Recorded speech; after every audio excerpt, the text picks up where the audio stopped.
Pihak yang menciptakan hoax biasanya untuk memanipulasi banyak orang. Sebuah rencana untuk membohongi atau memperdaya seseorang. Hoax pertama yang muncul setelah kebangkitan Yesus, dusta Mahkamah Agama. Dusta tersebut membuat banyak orang menjadi tidak percaya. Orang-orang yang kurang aware ikut menyebarkan berita hoax ke teman-temannya. Kita tidak tahu dampak yang ditimbulkan dari hoax bisa sebesar dan seburuk apa. Bagaimana cara kita berkomentar mencerminkan siapa kita. Hoax dapat muncul dalam berbagai keadaan dan kesempatan. Kita harus berhati-hati ya. Apa sih kata Alkitab tentang hoax?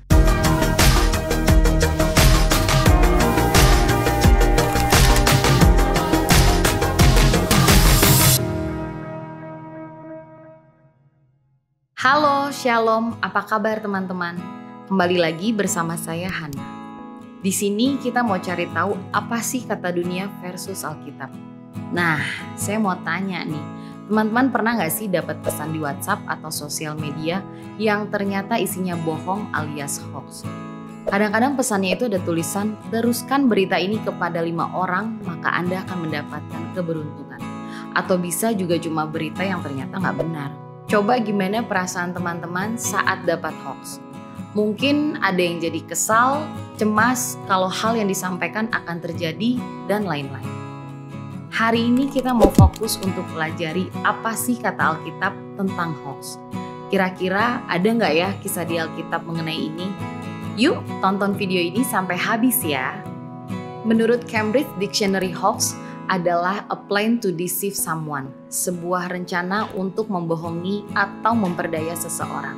Sedangkan Merriam-Webster mengartikan hoax sebagai to trick into believing or accepting as genuine something false and often preposterous. Untuk menipu supaya sesuatu yang salah dan biasanya tidak masuk akal dipercayai atau diterima sebagai sesuatu yang benar. Pada awalnya hoax sengaja dibuat oleh orang-orang yang tidak bertanggung jawab dengan tujuan tertentu. Lalu, orang-orang yang kurang aware atau sadar dengan isu hoax ini ikut menyebarkan berita hoax ke teman-temannya. Siklus ini yang membuat akhirnya hoax tersebar luas ke banyak orang. Tujuan dari pihak yang menciptakan hoax biasanya untuk memanipulasi banyak orang. Targetnya adalah emosi orang yang membacanya. Emosi yang ditimbulkan dari membaca berita bohong tersebut bisa takut, marah, cemas, dan lain-lain. Sebagai contoh, pada saat pemilu, muncul banyak hoax untuk menjatuhkan lawan politik. Hoax ini diarahkan untuk memicu emosi kesal atau marah kepada pihak yang dijatuhkan. Bahkan saat sedang pandemik, banyak hoax bermunculan yang akhirnya menambah keresahan di tengah ketidakpastian. Ada juga hoax yang berkaitan dengan SARA, yang dapat memecah belah persatuan. Jadi teman-teman, hoax dapat muncul dalam berbagai keadaan dan kesempatan. Oleh karena itu, kita harus berhati-hati ya. Nah, teman-teman, ternyata hoax sudah ada sejak zaman dahulu loh. Matius 28 ayat 11-15 mencatat hoax pertama yang muncul setelah kebangkitan Yesus.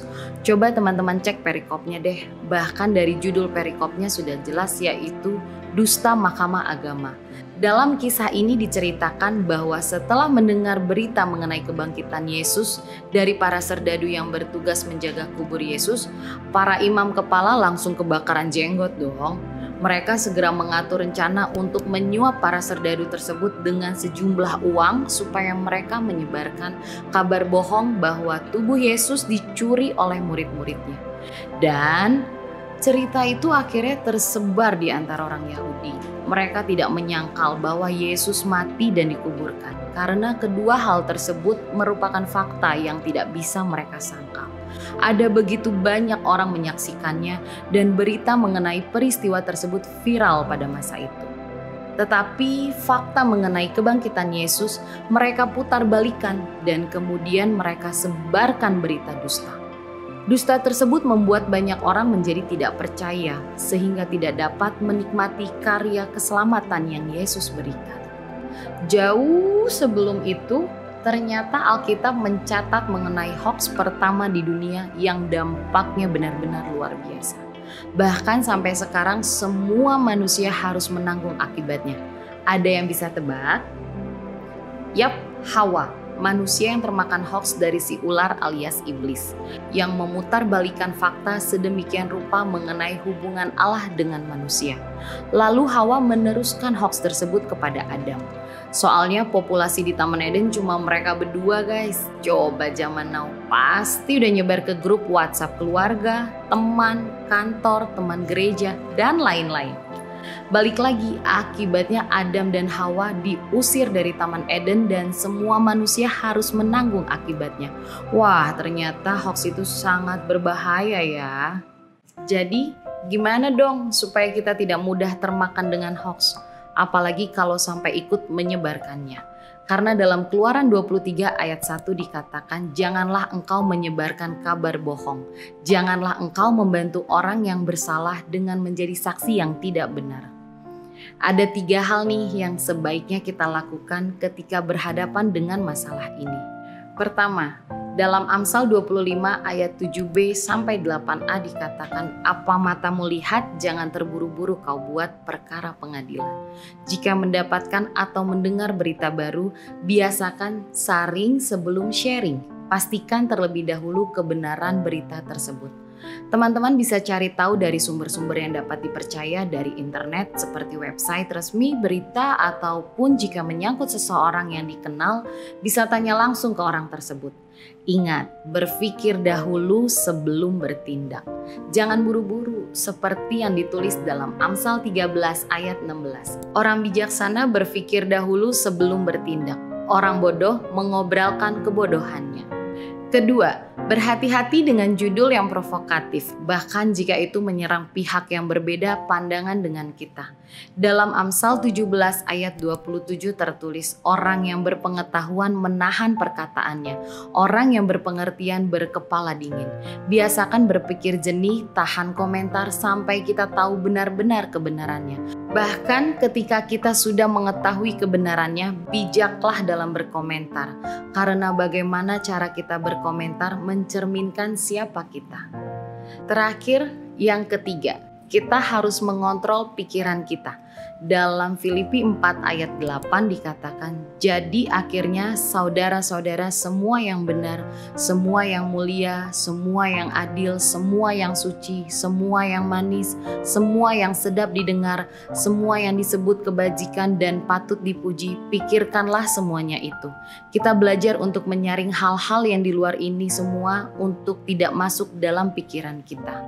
Jadi, jika kita membaca suatu berita dan kayaknya berita ini tidak sedap didengar deh, ya jangan sampai itu bertahan di pikiran kita. Kalau memang berita yang kita baca cenderung menimbulkan pikiran negatif, lebih baik pastikan dulu kebenarannya. Itu merupakan beberapa hal yang firman Tuhan ajarkan kepada kita untuk menjadi orang yang lebih bijaksana lagi dalam menghadapi hoax. Kita tidak tahu dampak yang ditimbulkan dari hoax bisa sebesar dan seburuk apa. Jadi, be careful ya. Saya berharap kita semua sama-sama tidak gampang tertipu lagi sama hoax. Sampai di sini dulu sharing kali ini. Kalau teman-teman ada saran dengan topik selanjutnya, boleh komen di bawah ya. Semoga sharing ini bisa menjadi berkat untuk teman-teman yang menonton. Dan teman-teman boleh bantu subscribe, like, dan share video ini ke yang lainnya supaya semakin banyak orang sadar tentang hoax. Terima kasih, Tuhan Yesus memberkati.